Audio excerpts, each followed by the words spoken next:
tal, amigos de Valor Radio? Soy su servidor Jaime Velázquez. Sean ustedes bienvenidos a una emisión más de su programa Soldados de Dios. Y ahora, como lo pueden ver, estamos en vivo. Si me permiten un momento, vamos a compartirlo en las redes sociales para que todo el mundo pueda ver nuestro programa directamente. Estamos aquí ya revisando nuestra señal y vamos a empezar a transmitir directamente en la página de Valora y también en Soldados de Dios. Pues sean ustedes bienvenidos a este programa. Les recuerdo que estamos aquí en las redes sociales, estamos a sus órdenes para atender cualquiera de sus comentarios, de sus consultas, de sus sugerencias. Estamos para servirles. Todo el equipo aquí de Valora Radio les agradece que nos estén sintonizando en este momento. Pues bueno, el tema de hoy es un tema muy especial. Si recordarán, la semana pasada vimos un tema difícil, es el de la sexualidad humana. Pues bien, debemos de darle continuidad a este tema, pero ahora lo vamos a abordar desde una perspectiva muy especial, desde la perspectiva de Su Santidad San Juan Pablo II, que nos habló durante 5 años. Él nos estuvo dando una cátedra de lo que es la teología del cuerpo. Es un tema muy interesante porque al final de cuentas habla del ser humano, de lo que somos cada uno de nosotros, y debemos de conocernos para poder conocer nuestro fin último y saber cómo podemos llegar a esta salvación, pero también este tema nos permite conocernos a nosotros mismos para poder realizar en nuestra vida todo aquello a lo cual estamos destinados a hacer. Pues bien, sean bienvenidos. El tema, como les digo, es un tema un poquito difícil, se llama la teología del cuerpo. Cuando yo les planteaba estas palabras a algunos de mis alumnos, se les hacía extraño hablar de teología del cuerpo, como que pareciera que son dos conceptos un poco diferentes, porque teología es hablar de Dios y el cuerpo es algo muy propio del ser humano. Y hay 3 motivos por el cual, como lo dijo el mismo San Juan Pablo II, es de que la teología del cuerpo entra, o más bien la naturaleza del cuerpo del ser humano entra a la teología por la puerta grande, está sustentado en 3 grandes principios. Y el primero es que nuestra propia corporeidad, es decir, nuestra composición como seres humanos, que tenemos un cuerpo y un alma, fue algo querido por Dios. Es decir, Él quiere que el cuerpo sea parte de nosotros. Él nos hizo con esta corporeidad, con esta materialidad de cuerpo. Es decir, así nos diseñó Dios, así lo quiere. Por lo tanto, para hablar del cuerpo también tenemos que meternos un poquito en el pensamiento de Dios. ¿Por qué Dios nos ha creado de esta manera? Y no nos creó como los ángeles, que ellos no tienen cuerpo. Son personas, pero no tienen cuerpo. Nosotros sí lo tenemos. Por lo tanto, debemos estudiar la corporeidad del ser humano a través también del análisis desde el punto de vista de Dios. El segundo punto es porque Dios mismo se ha encarnado. Es decir, nuestro Señor Jesucristo, verdadero Dios, también es verdadero hombre.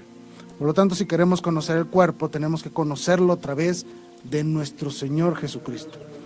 Seguir sus pasos, ver su vida, ver cómo Él usó, vamos a decirlo de esta manera, su cuerpo, su personalidad corporal para dar testimonio de Dios. Es decir, Él no dejó que la revelación se quede solo en expresión de ideas, sino que Él mismo, a través de sus actos, a través de actos sensibles y visibles, fue capaz de mostrarnos la grandeza de Dios, de mostrarnos el reino de Dios, la gracia de Dios. Por lo tanto, también por ese punto debemos estudiar el cuerpo desde el punto de vista de Dios. Y el tercer punto es que como somos cuerpo y alma, nuestra plenitud como seres humanos, está dada en la integración entre el cuerpo y el alma. Cuando nosotros sufrimos la muerte, aunque logremos la salvación, aunque nuestra alma esté con Dios, estamos incompletos. ¿Por qué? Porque nos falta el cuerpo. Somos personas de cuerpo y alma. Por lo tanto, la plenitud de nuestra existencia es en esta unión, cuerpo y alma. Y eso es lo que se verá en la resurrección. Por lo tanto, el estudio de la teología del cuerpo también tiene que ver con este estudio escatológico. ¿Cuál es el fin último del hombre? Basado en estos 3 grandes conceptos es por los cuales debemos estudiar el cuerpo desde el punto de vista de Dios, ¿sí? Por eso le llamamos la teología del cuerpo. Todo este estudio, como les decía al principio, lo hizo Su Santidad San Juan Pablo II a lo largo de 5 años, desde septiembre del 79 hasta noviembre de 1984, a través de 139 audiencias generales. Es decir, no fue una simple idea, sino que fue todo un estudio muy razonado de lo que significa la humanidad y de lo que representa nuestro cuerpo para nuestra propia trascendencia. Nos han hecho creer que existe una guerra entre el cuerpo y el espíritu. Bueno, la verdad es que no. No existe una guerra entre el cuerpo y el espíritu. Lo que realmente existe es de que nuestra propia sensibilidad, nuestra propia capacidad de sentir, y unido a la corrupción del pecado original, es que tendemos en muchas ocasiones a buscar el pecado de la satisfacción en nuestro cuerpo. Pero la verdad es de que el cuerpo y alma reciben su plenitud en esta unidad integrada. Y esa unidad se va a dar de plenitud al final de los tiempos con la resurrección de todos los hombres, de todos los seres humanos que han vivido en toda la historia. Y entonces sí recuperaremos al verdadero hombre, nuestra verdadera plenitud. Este proceso del hombre fue lo que su santidad San Juan Pablo II estudió de una manera muy especial.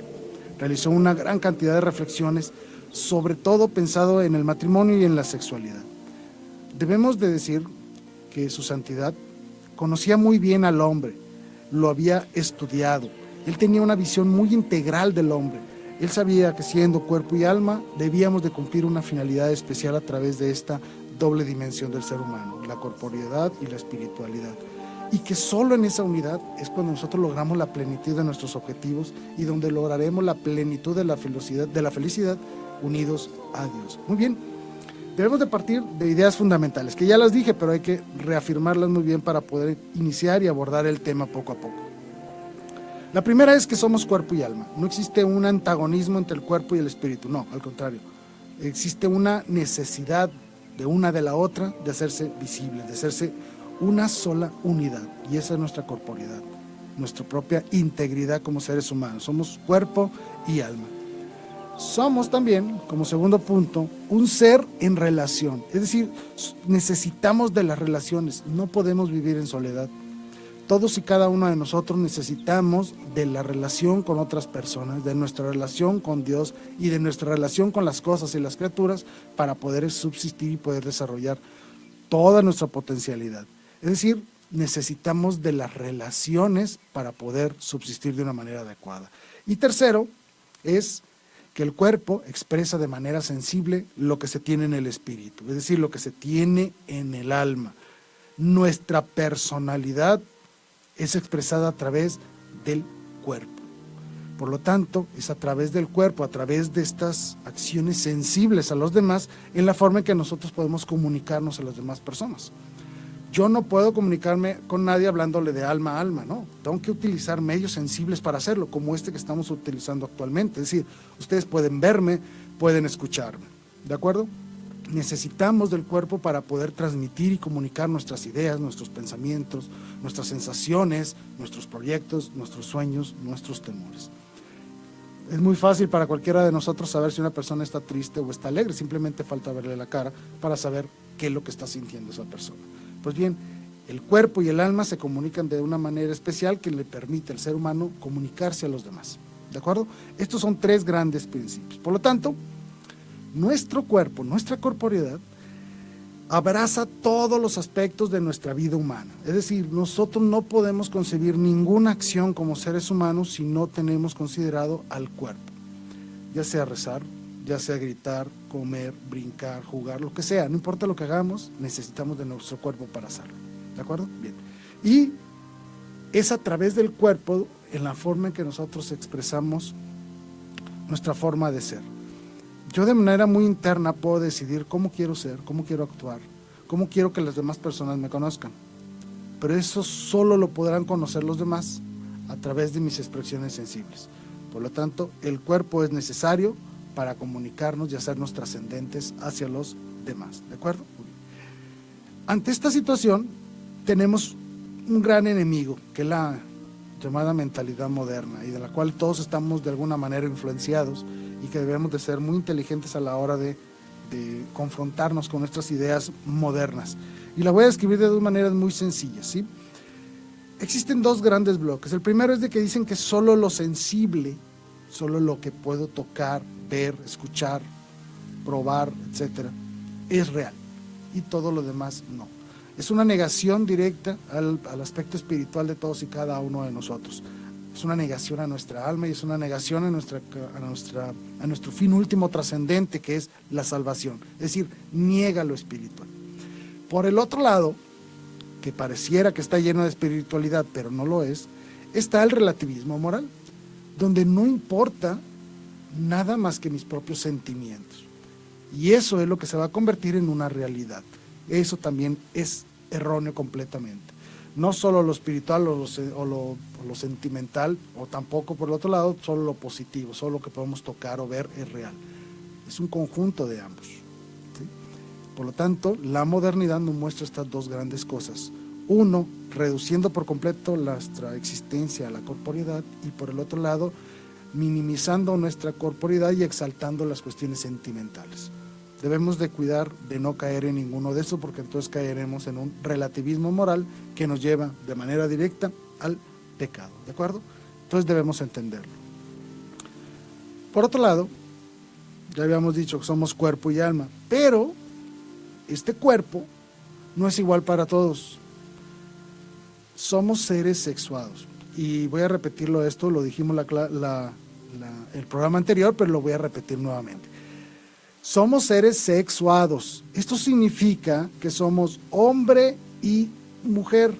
No hay nada entre medio, ¿sí? Ni tampoco yo puedo pasar de un lado a otro, no. Somos seres sexuados. El sexo, nuestra sexualidad, es parte inherente a nuestro ser. No es modificable, no es cambiable, no es modificable en muchos sentidos. Es decir, yo soy hombre y eso no lo va a cambiar nada ni nadie, no importa cuántas veces me opere, no importa cuántas hormonas tome, no importa lo que haga. Yo siempre seré un hombre. Por lo tanto, la sexualidad es parte integral de mí mismo. Yo no soy un cuerpo con un sexo añadido, no, yo soy hombre. Toda mi característica corporal, física, habla de eso. Es decir, no existe nada intermedio entre eso. No existe ninguna forma de decir que mi sexualidad es un adjetivo, un agregado a mi propia existencia. No, es parte integral de mi existencia. Soy hombre o soy mujer. Y eso es lo que todos y cada uno debemos de entenderlo. Esa es una realidad objetiva. Hay hombres y hay mujeres. No hay más. Segundo, hemos sido hechos a imagen y semejanza de Dios. Por lo tanto, tenemos dos grandes facultades, que es nuestra inteligencia, nuestra capacidad de pensar y razonar, y nuestro corazón, nuestra capacidad de sentir, ejemplificado en el corazón, ¿de acuerdo? Por lo tanto, abordar el tema de la teología del cuerpo tiene que abordar estos dos grandes aspectos. El primero es que somos un cuerpo sexuado y que somos hechos a imagen y semejanza de Dios. Por lo tanto, al estudiar al hombre, debemos estudiar su sexualidad y sobre todo debemos estudiar aquella forma plena y el culmen de la vida sexual humana, que es el matrimonio. ¿Ok?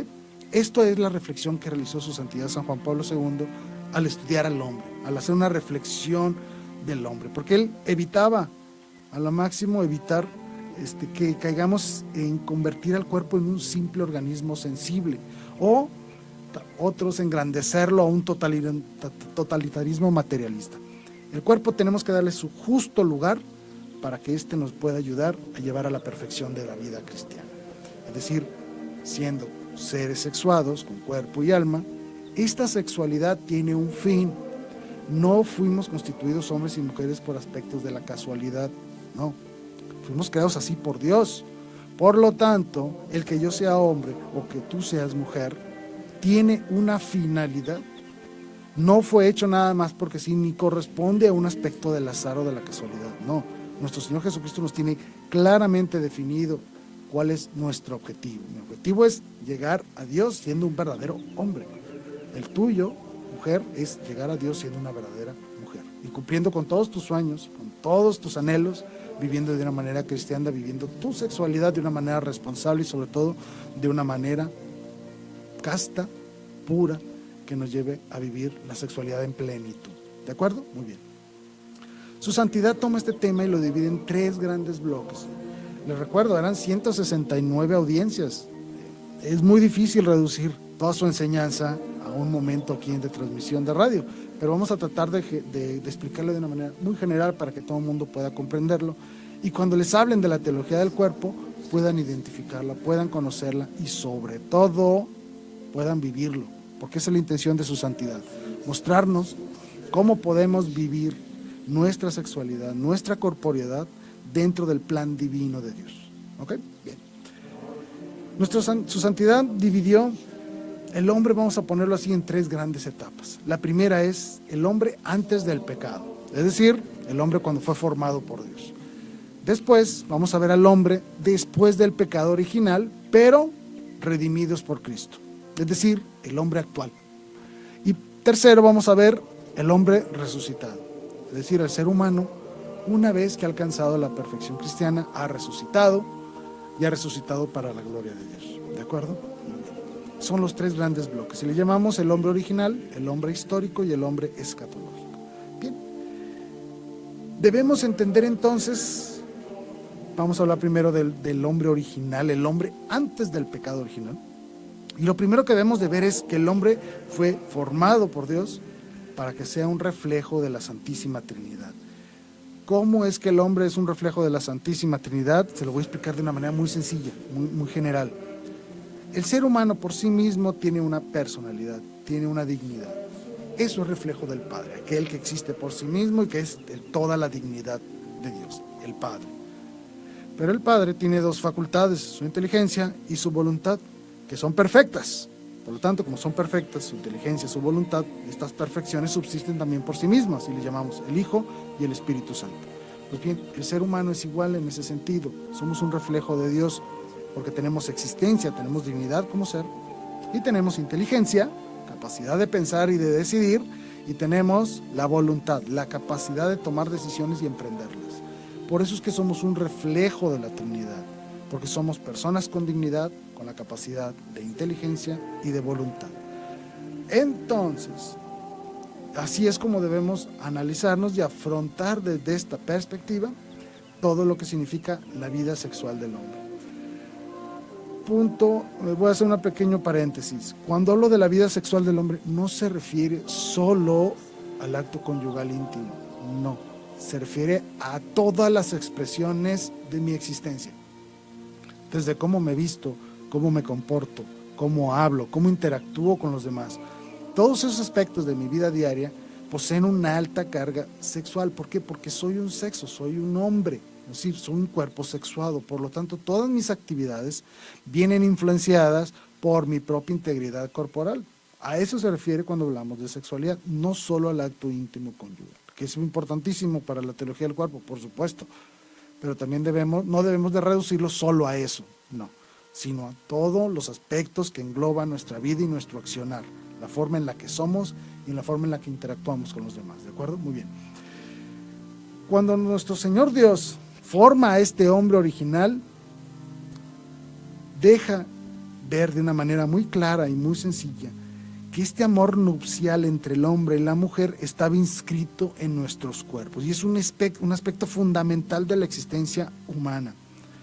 Si recordamos en el libro del Génesis, cuando Adán ve a Eva por primera vez, la reconoce, ella es carne de mi carne, hueso de mis huesos, ¿sí? Ella es igual a mí, igual pero diferente, igual en dignidad porque es un ser humano, diferente porque su cuerpo, su forma es diferente a la mía. Pero es en este reconocimiento de Adán hacia Eva y obviamente de Eva hacia Adán donde se reconocen como complementarios. Es decir, esa forma de presentarse de uno al otro es cuando dicen es que verdaderamente somos hechos uno para el otro. Y aquí viene entonces uno de los planes originales de Dios, es decir, el amor nupcial como reflejo del amor de Dios al hombre, ¿ok? Que viene reflejado en nuestros cuerpos y en nuestra complementariedad. Muy bien. Vamos a analizar esto. Ya habíamos dicho entonces que somos cuerpo y alma, y que es a través del cuerpo material como hacemos visible lo que es invisible, nuestros pensamientos y nuestros sentimientos, ¿sí? Por lo tanto, es el cuerpo que revela nuestra realidad espiritual de cada uno de nosotros. A través del cuerpo nos comunicamos y trascendemos, y es a través del cuerpo como revelamos el misterio de Dios. Muy bien, teniendo eso en mente, es cuando debemos analizar ahora al ser humano en el principio, es decir, antes del pecado. Es algo complicado de hacerlo, es algo difícil de hacerlo. ¿Por qué? Porque no estamos en esa situación. La revelación de Dios, básicamente lo que viene en el Génesis, donde habla sobre la creación del ser humano, no nos habla muchos aspectos, son pocos relativamente, Entonces es un poco difícil para nosotros ponernos en ese contexto del ser humano original, en el contexto original en el cual el ser humano fue creado. Pero vamos a hacer unas pequeñas reflexiones. Muy bien, antes del pecado, vamos a hablar primero del hombre original, así le llamamos, el hombre original, como fue diseñado originalmente. Primero, como todos lo sabemos, fue creado hombre y mujer con una misma dignidad, eran complementarios, y eso se ve y se sigue viendo actualmente en nuestra complementariedad corporal, incluso psicológica, y obviamente vemos que fuimos creados el uno para el otro. Y vamos a entrar aquí un poquito más de reflexiones sobre el significado nupcial del ser humano. Cuando nosotros pensamos, y si seguimos en el relato del Génesis, de la formación del hombre, veremos que hay dos relatos. En el primero habla de una manera muy ambigua de la creación del hombre, donde dice que formó al hombre y la mujer, pero en el segundo relato habla de que Adán, Dios lo puso a trabajar, es decir, lo formó y lo puso a trabajar. Vas a ir a reconocer a los animales, les vas a poner nombre, etcétera, etcétera. Y nos muestra un Adán solo, aún sin Eva. Este Adán se pone a nombrar a los animales, a nombrar a las plantas, es decir, a reconocer y a dominar el mundo que lo rodeaba. Es decir, el hombre, a través del reconocimiento de las cosas, y así como viene el relato del Génesis, está hablando del dominio del hombre sobre las cosas. Es el hombre que les pone nombre y el que les pone una finalidad. Pero, es en este sentido donde el hombre se da cuenta de que está solo, ¿sí? Está en una soledad total. Por lo tanto, el hombre, después de reconocer todo lo que existe, tiene la función de reconocerse a sí mismo. Y es precisamente en esa desnudez original en la cual estaba el hombre, en la que puede reconocerse a sí mismo. Y es en esa misma desnudez donde reconoce a Eva como un complemento idóneo para él. Fue cuando Dios dice: no es bueno que el hombre esté solo, vamos a crearle una ayuda adecuada, y forma a la mujer. Si ustedes recordarán, Adán y Eva no usaban ropa, estaban desnudos. Esta desnudez original muestra al hombre tal cual. El hombre no tiene nada que esconder, no tiene nada que ocultar. Se presenta sincero y pleno uno al otro. Por lo tanto, habla de esa necesidad de vivir en comunión, y habla de esa necesidad de amar y ser amados, pero sobre todo de reconocerse uno al otro, de poder distinguir en el otro todo lo que el otro ofrece a uno, y cómo puedo yo expresar todo lo que puedo ofrecer a los demás. Es en esa desnudez original donde podemos expresarnos a través del cuerpo, y donde podemos ver que el hombre es capaz de donarse y donde la mujer es capaz de donarse al otro, en esta complementariedad. Y eso es lo que muestra la desnudez original, que el hombre no vivía, ¿sí?, para satisfacer al cuerpo, sino que el cuerpo, siendo parte integral de él, vivía para dar gloria a Dios a través de la complementariedad de los cuerpos con Eva. El primer mandato de Dios, ¿cuál fue? Únete a Eva y multiplíquense. Es decir, podemos ver entonces que la complementariedad y esta capacidad de dar vida en la unión de los cuerpos estaba ahí dentro del plan divino de Dios. ¿De acuerdo? Muy bien. Por lo tanto, Adán, estando solo, donde reconoce que necesita de alguien más, donde necesita identificarse con alguien más, es cuando encuentra la unidad original. Es decir, el primer Adán reconoce que necesita de alguien que le ayude por la palabra de Dios misma. No es bueno que el hombre esté solo. Por lo tanto, reconoce a Eva, y es cuando logra unirse ante ella a través de esta unidad, porque la reconoce de la misma naturaleza de él, donde de la soledad pasa a la comunión y al plan de vida conjunto, y donde pueden expresar por completo su amor y su donación del uno al otro. Entonces aquí tenemos a un hombre original, que el primero es desnudo, porque no siente vergüenza, no le da miedo presentarse como lo que es, porque reconoce en sí mismo su dignidad. Segundo, que está solo en un principio y ve cómo en esa soledad la única comunicación posible es para con Dios. Por eso es que la soledad en ocasiones es necesaria para nosotros también, porque es en la soledad, en el silencio, como le llamamos, donde tenemos la verdadera capacidad de ponernos en contacto con Dios de una manera muy íntima y muy personal. Y el tercero es la comunión original, cómo Adán y Eva se unen, se reconocen a sí mismos como complementarios y se unen para formar esta unidad basada en el amor y en la donación. ¿De acuerdo? Ese es el significado nupcial del ser humano en su creación original, en su sentido original. El hombre necesitaba estar solo para reconocerse y reconocer aquel que será su complementariedad para poder estar en una unidad, una comunión original, viviendo su desnudez original, es decir, su esencia sin nada que ocultar, sin ofreciéndose por completo al otro, ¿sí? Estos son los tres grandes conceptos que manejamos en el principio, antes del pecado original: soledad, unidad y desnudez. Muchas veces ahora pensamos en la desnudez como algo malo, como algo impropio. Claro, ¿por qué? Porque no estamos en el hombre original. Estamos actualmente viviendo un ser humano que ya cayó en el pecado, que ya ha sido redimido por Cristo, pero que necesita de una manera muy especial reencontrarse con su propia capacidad sexual.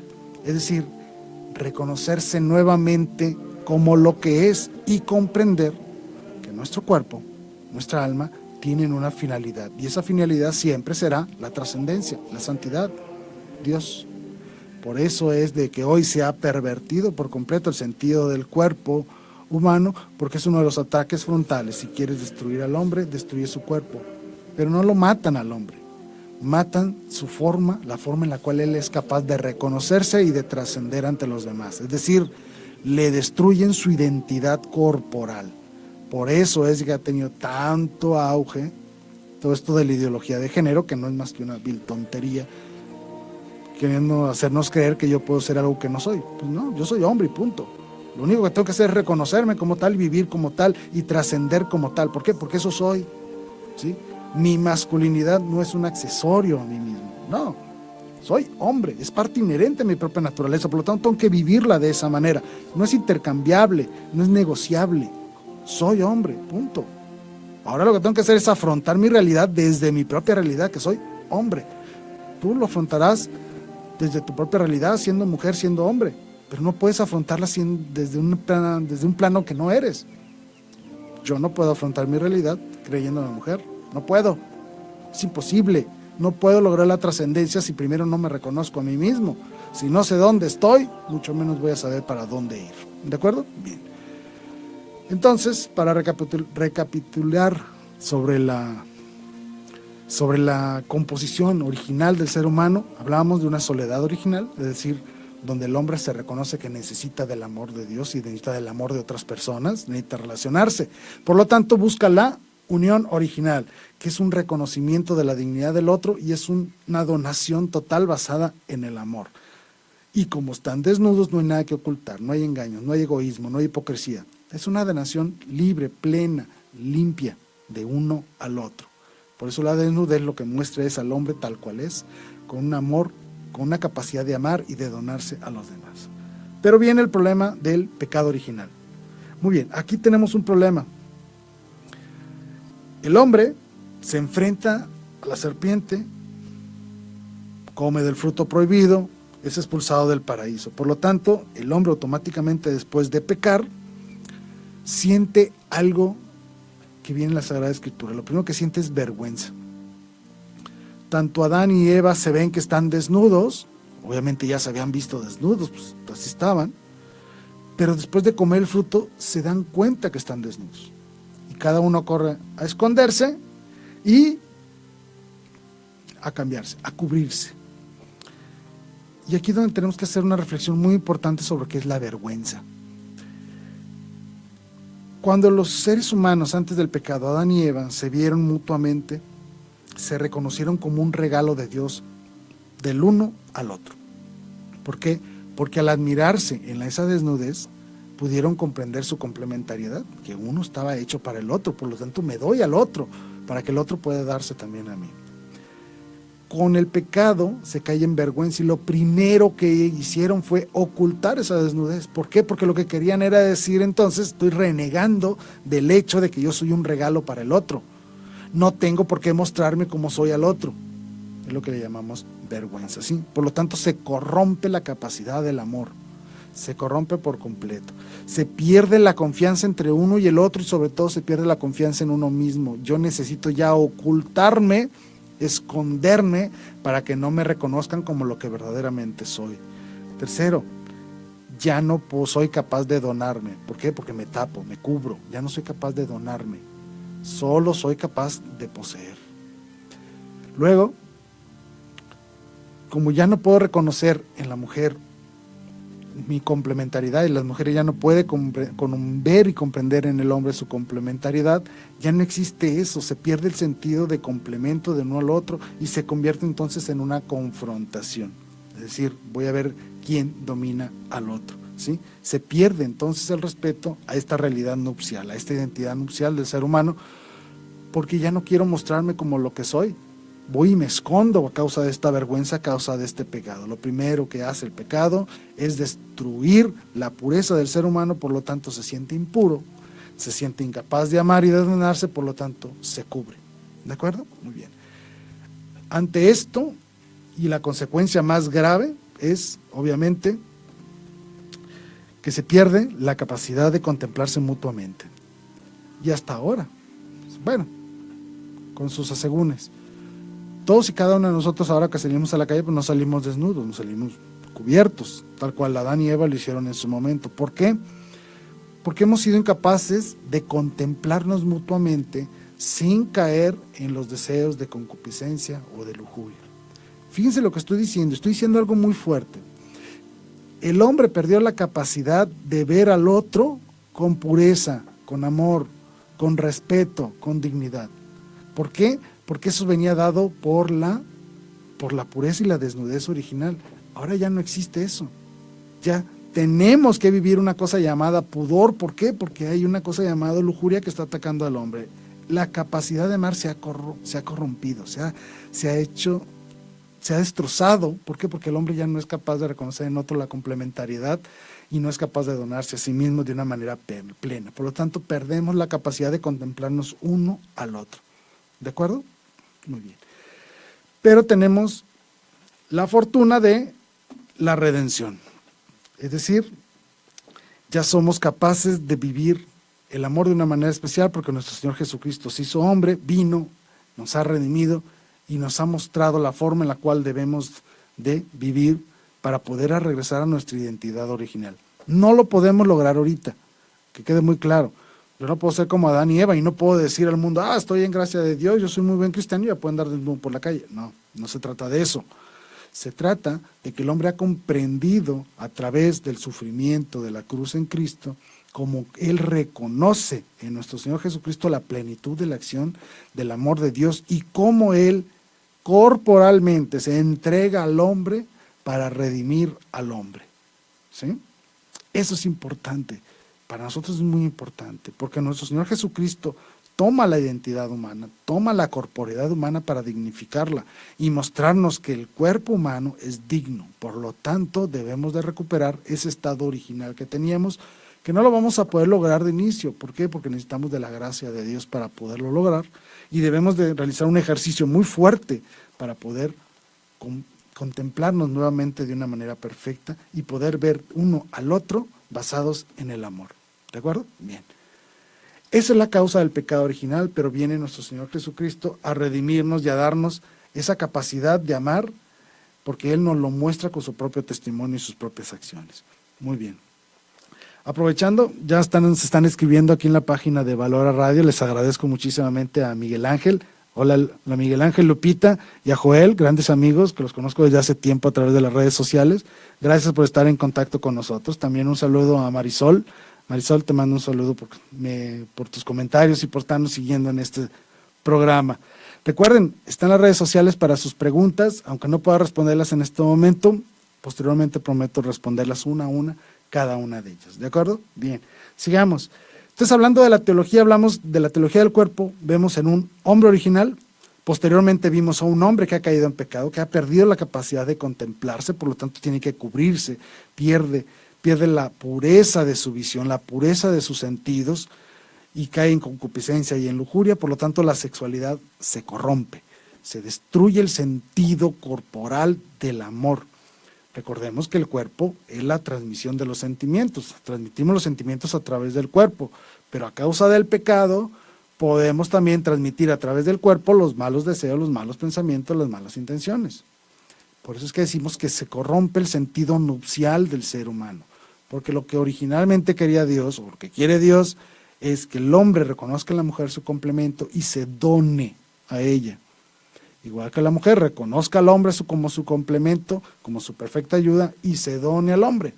Ahora no, como ya existe la corrupción en el sentido nupcial del ser humano, yo ya no veo a la mujer para donarme, sino para tenerla, poseerla. Igual la mujer, ya no ve al hombre como alguien a quien donarse, sino a quien poseer, a quien tener.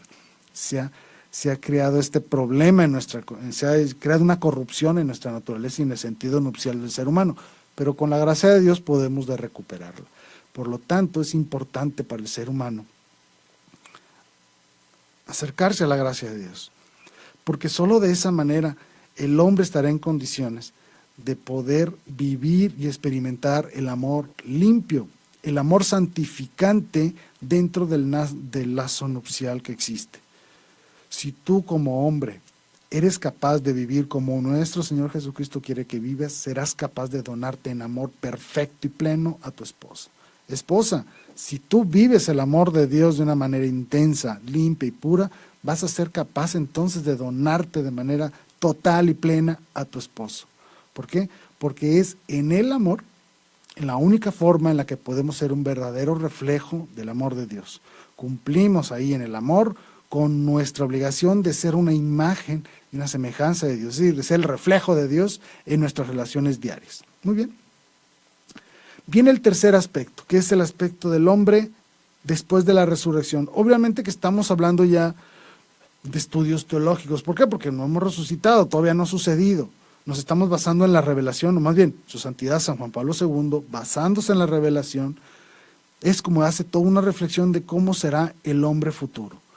Me voy a detener aquí porque hay un pasaje de la Escritura difícil de entender. En el capítulo 22 del Evangelio según San Mateo, principalmente en el versículo 30, pero hablando de ese bloque en general.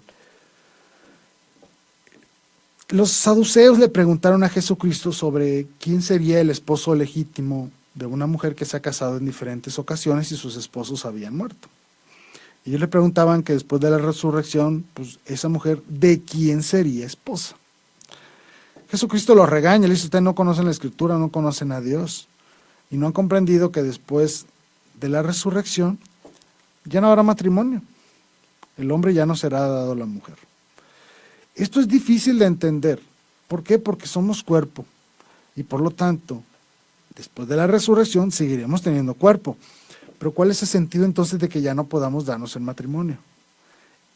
Crea un conflicto, porque ahorita nosotros pensamos en que la única manera en la cual nosotros podemos expresar nuestro amor es a través de la corporeidad. Y efectivamente, actualmente así es. Pero después de resucitados no. Y esto lo pone muy claro nuestro Señor Jesucristo. Serán como ángeles, no porque seamos solo espíritu, no. Sino que no necesitaremos del matrimonio. Esto es fuerte de comprender. Tuve que estudiarlo bastante para más o menos captar la idea general. Y hay que comprender entonces que el matrimonio actual, como está visto o como fue planteado originalmente, era una imagen de la comunión que va a tener el hombre con Dios y con los demás santos y con todos los ángeles y con la iglesia en el mundo escatológico, es decir, después del fin de los tiempos. El matrimonio es figura de la perfección de la unión y complementariedad de los seres humanos. En nuestro mundo actual, pues es 1 a 1, un hombre y una mujer. Pero después de la resurrección, esta complementariedad va a ser plena y total entre todos. Y con esto quiero decir que vamos a ser entre todos porque todos vamos a estar en la visión beatífica. Es decir, vamos a poder estar en la presencia de Dios, en la paz y en la felicidad plena, donde las expresiones corporales del amor ya no son como tal necesarias. ¿Por qué? Porque viviremos en la felicidad y en el amor mismos. Es decir, ya no será necesaria la complementariedad sexual entre los seres humanos. ¿Por qué? Porque ya estamos en la plenitud. Todos nuestros gustos, deseos estarán saciados, ¿sí? Por lo tanto, ya no será necesaria esta complementariedad matrimonial como la tenemos hoy en día. Y se cierra el ciclo del hombre, es decir, ya no habrá reproducción. Por lo tanto, el verdadero destino del ser humano es este matrimonio escatológico que se le llama, este matrimonio con Dios y con toda su iglesia al final de los tiempos, donde todo quedará saciado, complementado y perfectamente libre de todo movimiento sensible. Es decir, ya no necesitaremos de ninguno de estos motivos para poder buscar una complementariedad en alguien. Lo tendremos en Dios y viviremos en la armonía perfecta. Por lo tanto, hablar del matrimonio en estos tiempos hay que verlo como un reflejo de lo que será el matrimonio nupcial o el matrimonio celestial, ¿sí? Las nupcias con Dios como un verdadero destino del ser humano, ¿sí? Este versículo entonces lo que realmente enseña es que el matrimonio terrenal que vivimos actualmente es solo una prefigura para el matrimonio celestial, cómo vamos a vivir la complementariedad total en Dios y con Dios después de la resurrección. Es importante aquí entonces hablar de algo que muchas veces es también complicado de hablar, y es el celibato.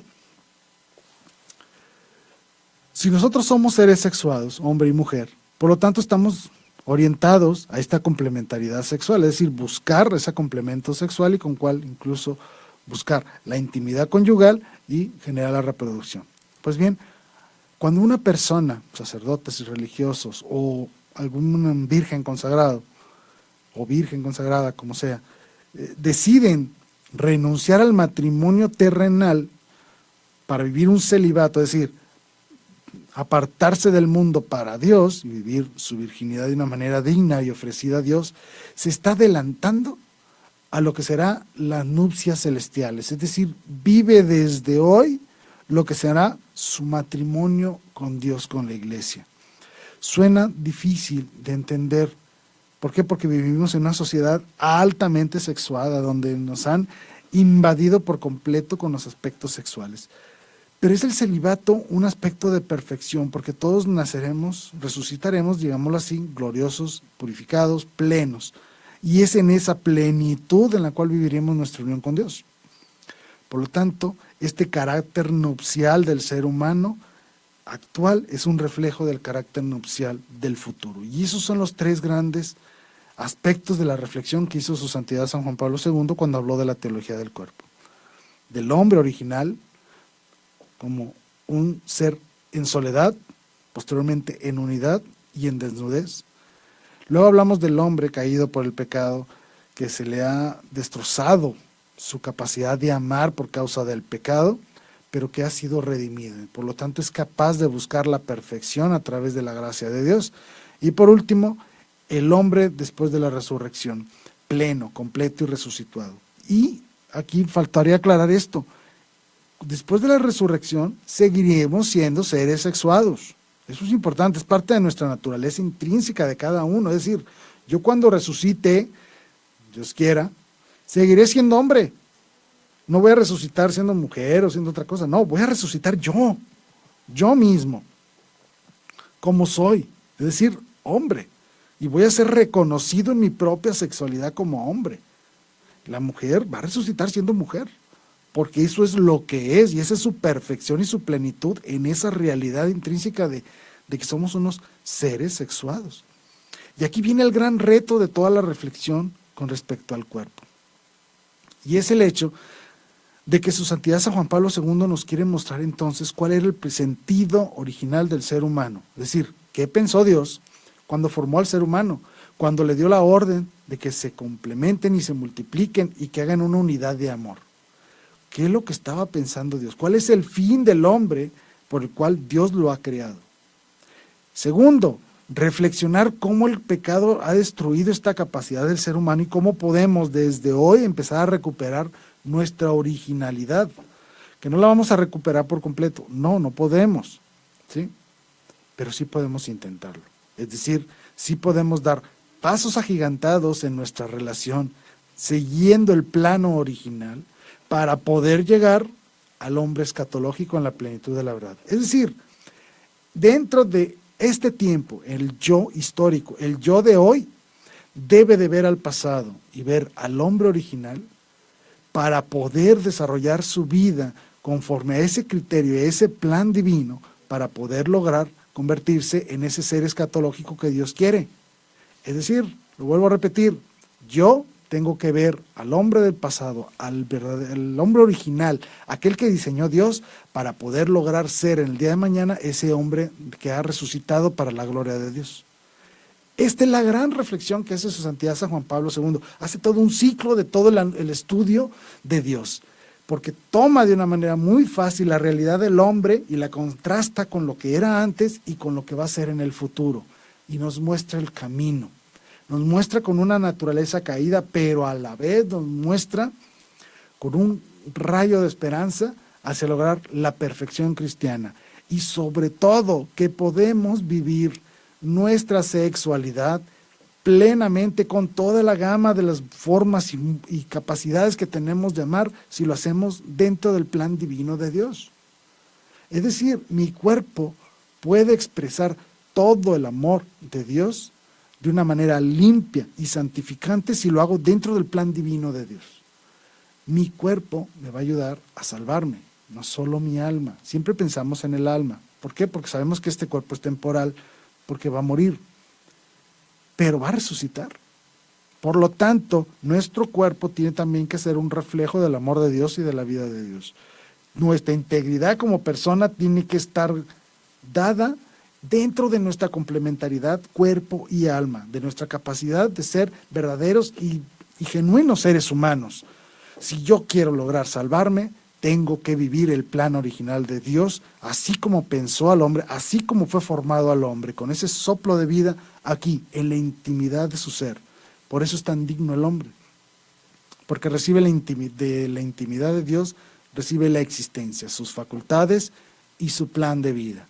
Bueno, lo que tenemos que hacer es eso, regresar a esa intimidad con Dios a través de la gracia sacramental y vivir ese plan original que Dios nos ha establecido cuando formó al ser humano de una manera plena y perfecta. Por lo tanto, la invitación de su santidad San Juan Pablo II es: seamos verdaderos hombres, seamos verdaderas mujeres, porque de esa manera es como podremos de una manera fácil, porque sabemos cómo hacerlo, poder lograr la salvación y sobre todo poder vivir en esta vida un anticipo de lo que será la boda con Dios, y esa felicidad y esa plenitud y ese gozo y ese placer y esa gran maravilla que significa la intimidad de los seres humanos, la intimidad de los esposos, es un reflejo de algo que será mucho mejor, que es el hombre del final de los tiempos, el hombre que ha logrado la salvación para la gloria de Dios. Y ese es el gran objetivo que nos planteó su santidad San Juan Pablo II. ¿De acuerdo? Muy bien. Bueno, hemos terminado el tema, espero que les haya gustado. Les recuerdo, estamos en las redes sociales, pueden hacernos llegar sus preguntas. Le mando un saludo a Eliseo. Saludos, Eliseo, hola, ¿cómo estás? Carlita, preciosa amiga, Carlita, también te mando un gran saludo. Gracias por ponerse en contacto con nosotros y saben que estamos para servirles. También a Fausto, que también ya se está conectando con nosotros. Gracias por estar en sintonía. Les agradecemos a todos y cada uno de ustedes que estén aquí en compañía nuestra, siguiendo semana a semana este es su programa. Pues les recuerdo, soy su servidor Jaime Velázquez, les agradezco infinitamente que nos hayan acompañado en este momento, y a reflexionar mucho sobre lo que es el cuerpo, la teología del cuerpo, comprender que esta realidad de nosotros tiene un objetivo. Dios nos ha diseñado de esta manera para que podamos ser felices dentro de nuestra capacidad sensitiva y poder lograr la salvación el día de mañana y vivir la felicidad en cuerpo y alma, poder vivir de manera en la forma en que Dios quiere que vivamos y sobre todo siguiendo de una manera muy especial aquel destino original que Dios había planteado para todos y cada uno de nosotros. ¿De acuerdo? Muy bien, pues me despido, soy su servidor Jaime Velázquez, agradezco infinitamente que nos hayan acompañado, nos vemos la siguiente semana, que Dios los bendiga y los acompañe. Gracias y hasta luego.